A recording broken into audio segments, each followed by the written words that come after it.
Good afternoon, and welcome to this afternoon session. So we have a couple of speakers, quite long list, so we run until 3 p.m. or 3:30? 3:30 p.m. And we're going to start with Pål-Store Storli. He's associate professor at NTNU, and he's going to talk about hydropower. So please, Pål-Store. Thank you, and start, please. Thank you. So, as mentioned, my name is Pål-Store Storli, and I'm an associate professor at the Water Power Laboratory here at the Department of Energy and Process Engineering at NTNU. I could have been saying a lot about hydropower, environmental effects, social acceptance, and so on, but today we will try to stick to the physics. So, some types of hydropower are rather intuitive, as you can see. This is a drawing by the famous Norwegian person Kjell August, and in principle, this is actually how some types of turbine works. Water jets are impinging on wheels that have buckets on them. So the drawing is quite accurate, actually, regarding the physics. But many other types of turbines are not using this principle, and I will not go into detail on all of those, but try to give a description of the interesting physics that we have to take care of regarding hydropower. I saw on the previous presentation that hydropower was presented together with wind and solar. In a graph showing the installed power globally, and the amount of installed power on wind and solar was far higher than the amount of power installed by hydro.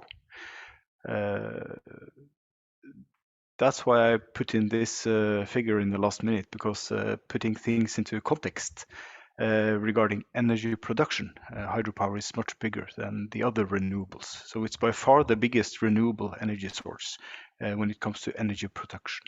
And you can see it here as the yellow section here. So this adds all electrical energy production up to 100% globally, and hydropower is the yellow one. So it's a really big renewable energy producer. And as we will mention, or actually as was mentioned by the previous talker, and I expect it will be mentioned by the next talker as well, many of the other renewables have challenges regarding to this intermittency, that it's only available when you have it from nature. It cannot be stored in its purest or in its original form. That's where some of the benefits of hydropower is, because hydropower can be stored as the primary energy source before you decide to turn this into electricity. And this capability will most likely be very important for future electrical energy systems.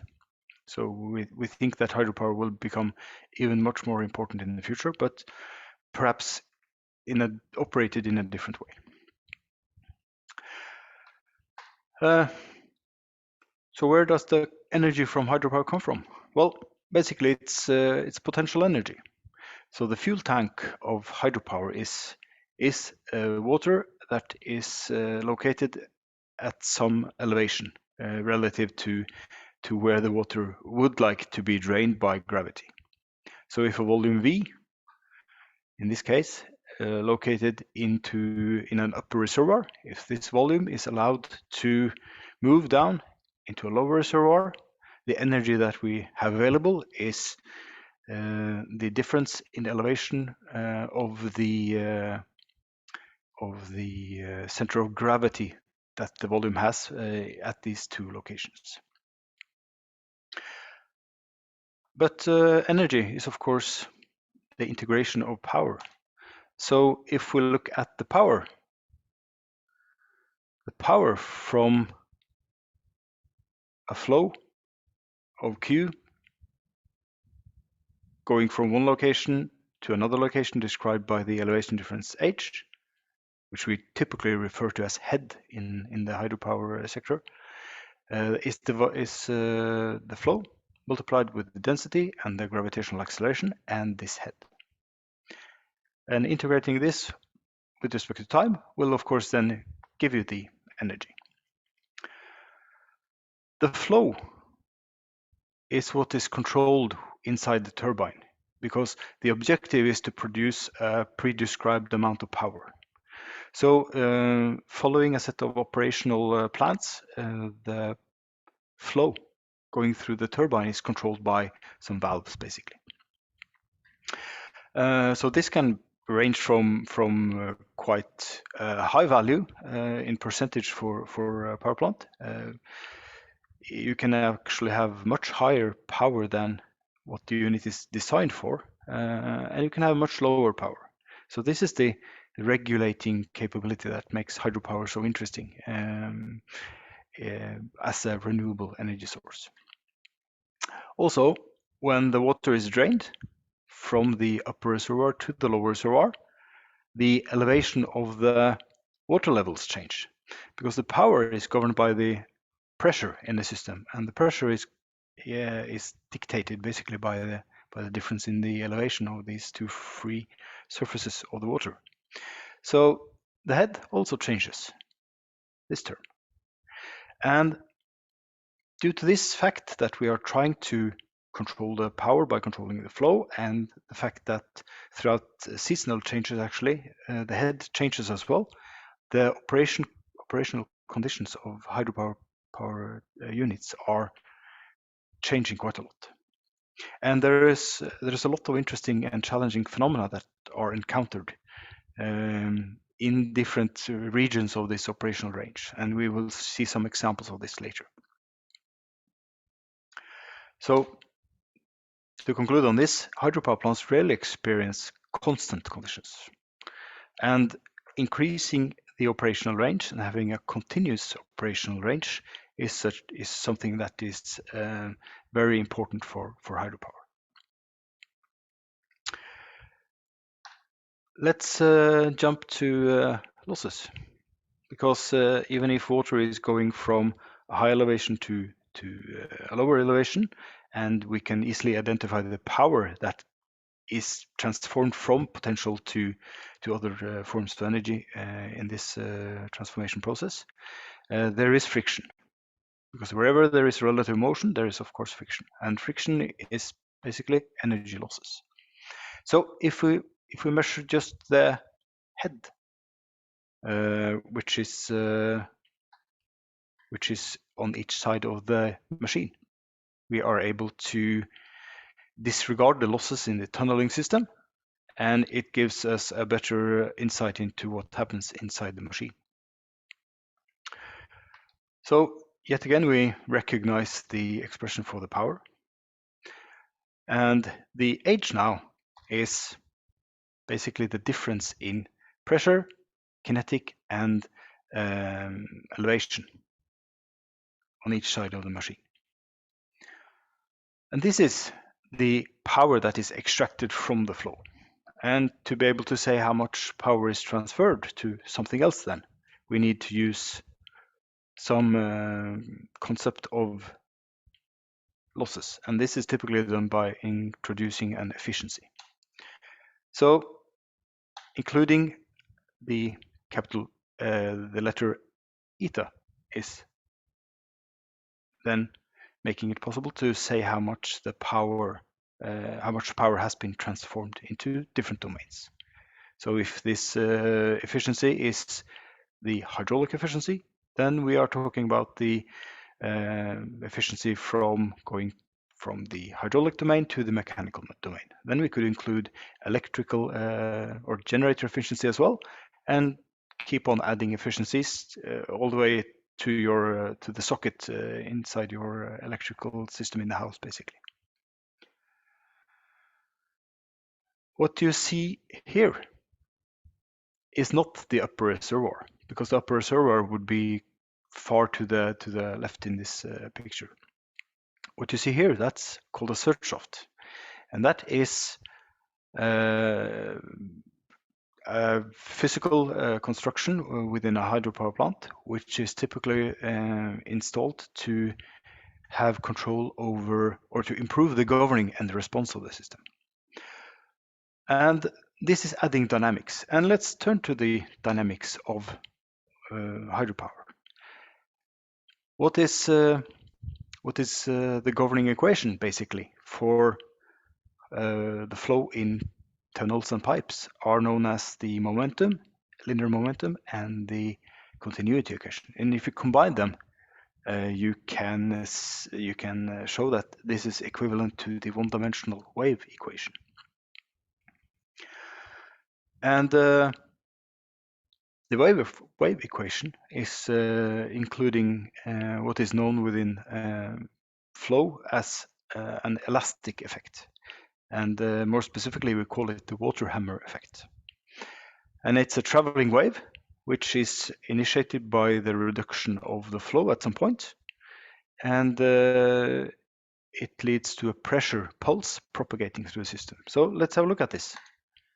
So if you have this very simple system of an upper reservoir, a single pipe, and a valve, which you have some flow going through here initially, steady state flow, going from left to right. If you close the valve, you shut down the flow and you initiate this pressure propagation phenomena, which we call the water hammer phenomenon. And the magnitude of pressure is not indicated on these abscissas, but if you close down the valve very fast, the magnitude can be very high. So this can actually destroy components and pipes and tunnels. Also, this animation is very delayed.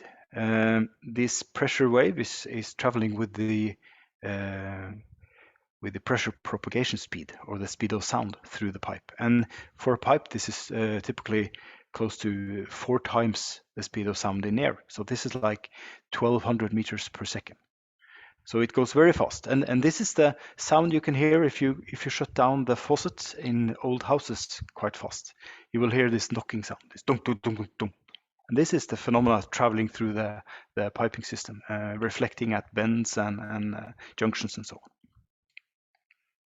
So why do I bring this up? Well, first of all, the consequence of this is that it has an inverse response. If you try to close down the valve, this is because you would like to reduce the power. But since the pressure then is increasing, the power isn't reduced at all. It's maintained more or less.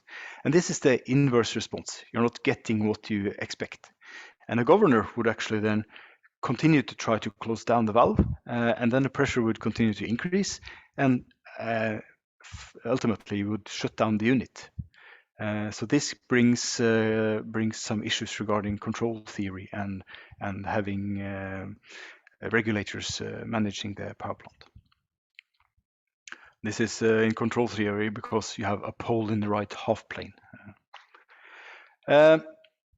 You can have pressure bounce back and forth, which is in resonance with other components. This can be a dangerous case. And even if there are steady state conditions, the turbine is exciting the system because of rotor-stator interactions and physical phenomena. So we'll have a look at this as well. And ultimately, the friction in this elastic problem is, well, it's described, but it's not very well implemented. So it is sort of unknown, yet it's important. So let's have a look at these physical phenomena. One of them is a phase shift in low pressure zones, because locally pressure can be so low that water goes into vapor phase. And when these vapor bubbles implode when they enter regions of higher pressure, this causes the possibility of having so-called cavitation damage. Then we have vortex ropes and vortex cavities, which introduce dynamics and destructive phenomena. So let's see a video. I was mentioning that we would like to have a wide operational range for a turbine. This first video now is for a low load operational point. So this is at a power produced which is far less than the design power. So hopefully we're able to have this video going. Well, isn't this typical? No video is showing here. Of course, it worked perfectly when I tested this at my desktop. I'm not sure why. Is it because I'm sharing the screen? Is this the case? Perhaps? Does anybody have a quick fix? I don't know. Well, I'll try to upload the presentation to the organizers, and then you can have a look at it in detail later. Thank you. Could you then describe what we would see? What you would see now is a helical vortex rope which would rotate, and this gives several undesired phenomena. Large pressure pulsations, which can affect the rest of the system, which has its own set of difficulties that needs to be handled at these low load conditions. The other video is on the other side of the operating or the design point of the machine, where you don't have this vortex rope, you have a large cavity instead. And this cavity has a rather large dynamics of itself, so it can start to pulsate and getting into resonance with other parts of the system as well. So so you could have also large unwanted phenomena related to this. If we continue with physical phenomena, we have what is known as a vortex shedding, and that is when the flow is leaving the actually any object. When there's a flow passing an object, vortexes can start to be shed at the backside of these objects. And I have a video here as well. I'm guessing that it doesn't work. Yeah. There was a suggestion that maybe you could exit full screen. Maybe Perhaps, that works. Perhaps that's the, yeah, let's see. So if I end my slideshow, I could try to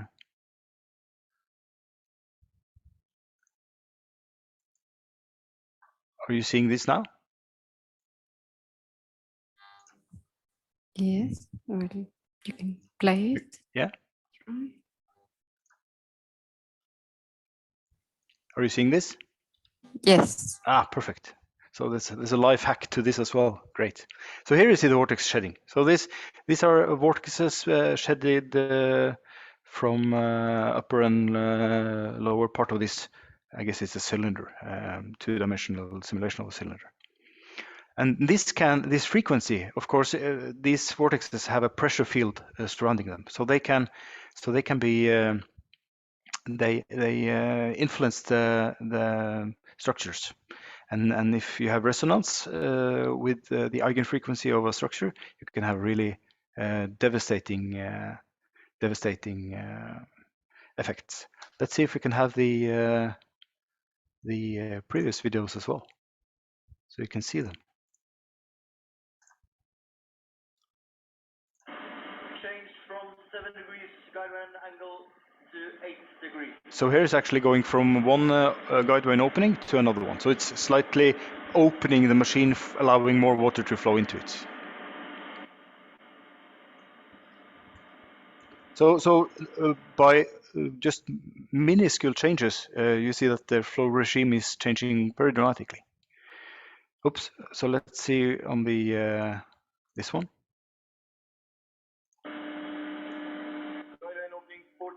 So this is at very high load, higher than the best efficiency point, and it looks very different. But the reason is this low pressure zone where water is going into vapor phase. Perhaps I should just continue using this let's see. I can go back where I need to show some videos. So we have done measurements on this vortex shedding experiments on a hydrofoil at the water power laboratory. So here you see the setup. We have been using quite a lot of advanced experimental techniques. I won't go into detail on that, but here you see the sort of dangerous results manifested in experimental results. So if you look at the yellow now, if I use my laser to highlight, you see the yellow and green, those are measurements on the trailing edge of the foil. Trailing edge, that's the most backward point on the structure where the flow is leaving. And here you see that the frequency is more or less constant as you are increasing the flow velocity. So the flow velocity is increased here as the x-abscissa. Then you have the frequency on the y-abscissa. What you see as the green and the blue, that is measurements of the frequency of the flow of these vortex sheddings. And you see increasing the velocity increases the friction step by step, more or less. And no danger yet, because what you see here as the red markings, that's the amplitude of the movement of the trailing edge. So very low amplitude. It's basically nothing compared to what you will have. And here you see the amplitudes are really high. And this is when the frequency of the vortex shedding comes very close to and actually locks onto the frequency of the structure. And this is the things you really would like to avoid, because if this happens on a turbine, everything will, or components will start to experience failure and breakdowns. So this was for one single foil. Of course, in a turbine, you have several foils. And here you see basically the same experiment performed. What you see here are, of course, numerical results. But we have done experiments on the experimental setup corresponding to this as well. And when you have several foils in a cascade, then completely more phenomena are possible. So here we have different modes of vibration for these three foils which are in a cascade, and which leads to more of these resonant frequencies, which you have to take care of and avoid your system to be. But a turbine, that's an axisymmetric structure. What will happen if you have a real turbine? Now you see this, don't you? Can you please give me some feedback on this? Can you actually see? Yes. Perfect. So here is a simulation of an actual Francis turbine runner subjected to a varying pressure field. So what the colors you see here are a rotating pressure field that has been mapped onto the structure, and then simulations have been performed to find out how will this structure vibrate. And here you see the entire thing is wobbling. And this is corresponding to a so-called ND2, where you have two nodal diameters of the structure.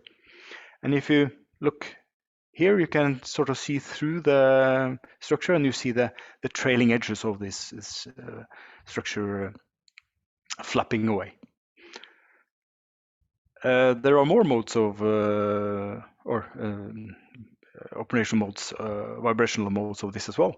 So if you look at the next one, which is corresponding to an ND4, where you have four nodal diameters, you see much of the same, but a different movement shape. Here you can see the flapping of the trailing edges are even more violent, even if the core structure here does not move at all.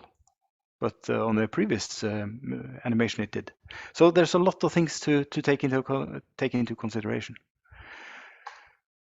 So if we would like to, first of all, detect this numerically, because you can't make models of all turbines, and you can only also make small models of them, and the prototypes are really huge. So if you would like to detect these issues which you want to avoid, there's a lot of things you need to take care of. So damping in the material, as if no water were present, what is the natural damping of the vibrations in the material? How about the presence of water? How will this affect the damping? How about flow velocities? Low flow velocities, high flow velocities? How will this affect the damping of the structure?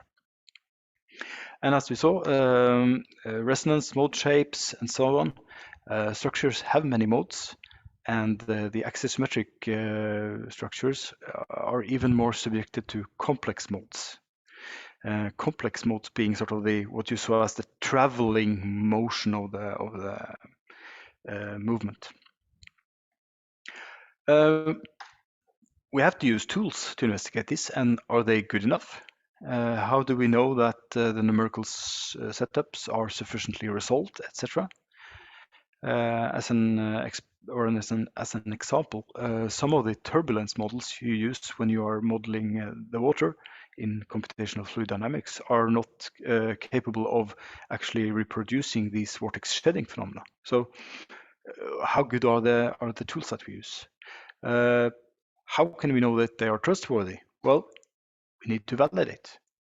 So we have to go into the lab to do experiments, and this is yet another huge field of research and science, which has its own difficulties and challenges.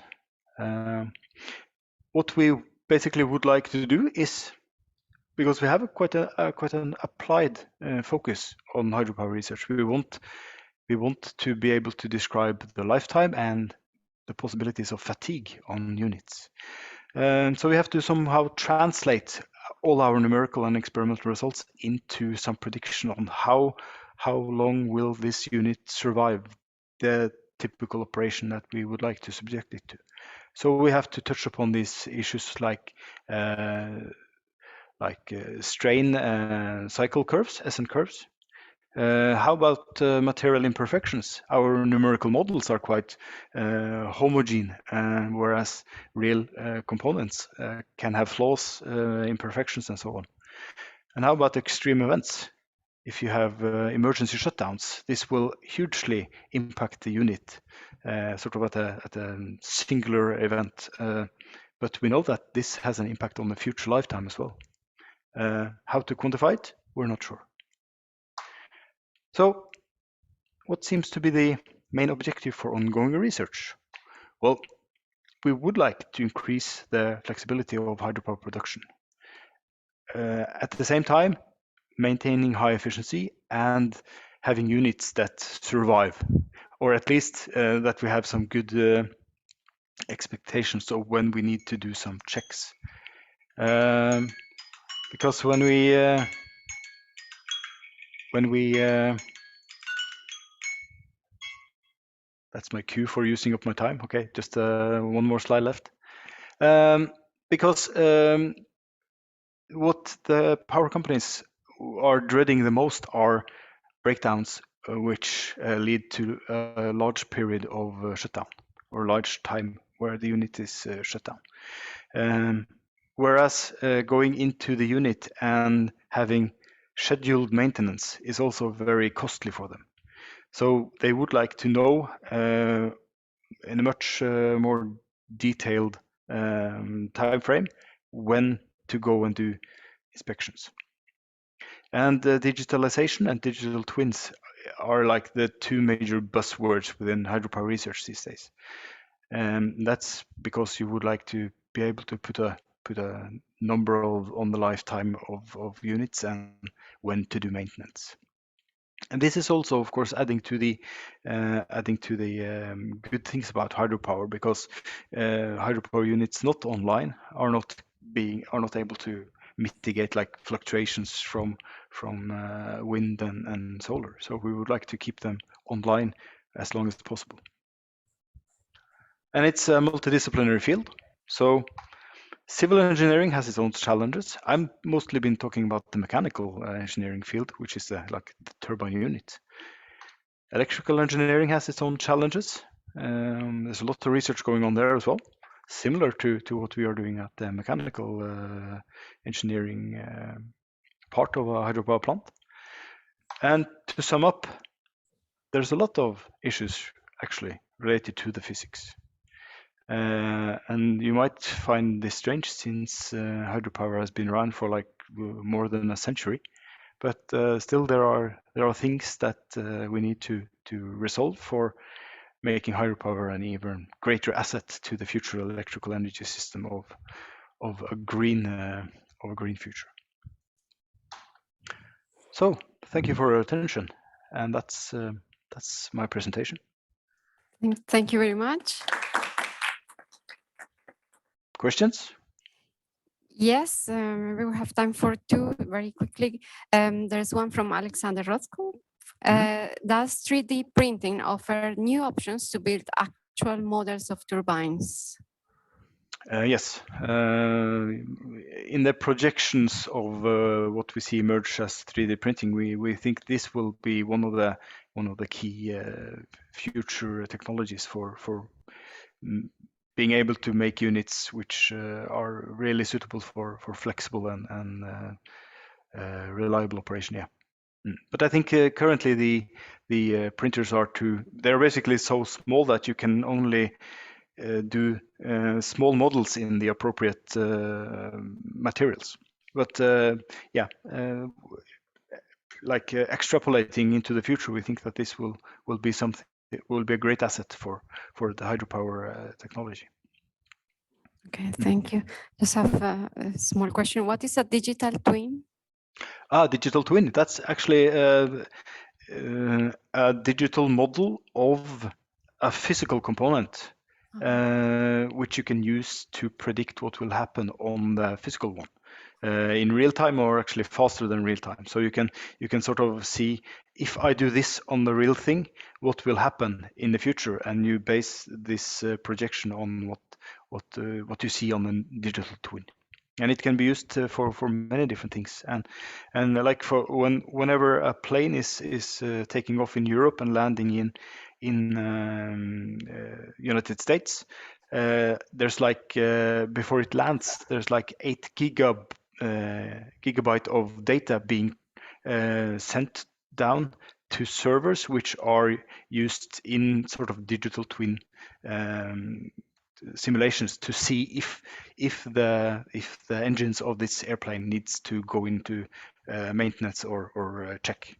So it's like it becomes this digital twin term will be something we see with a higher frequency in the future, because it's really important for maintenance and predictive control, basically.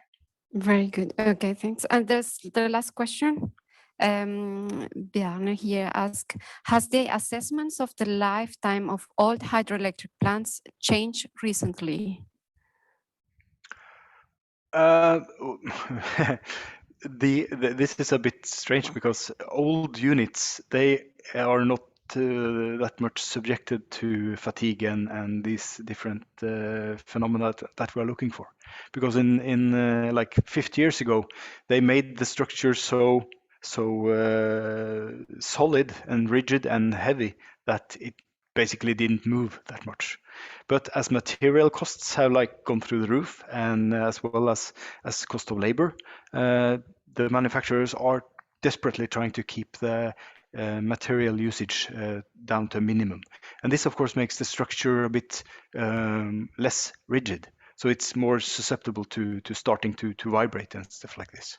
So we could have said, okay, make the units as you did 50 years ago, but those units didn't have as high efficiency as the new ones. So there's like we want the efficiency, but we also want to have units that operate reliably for many years. So I don't think we will go back to as it was. We will figure this out in a few years, I think. Okay, thank you very much.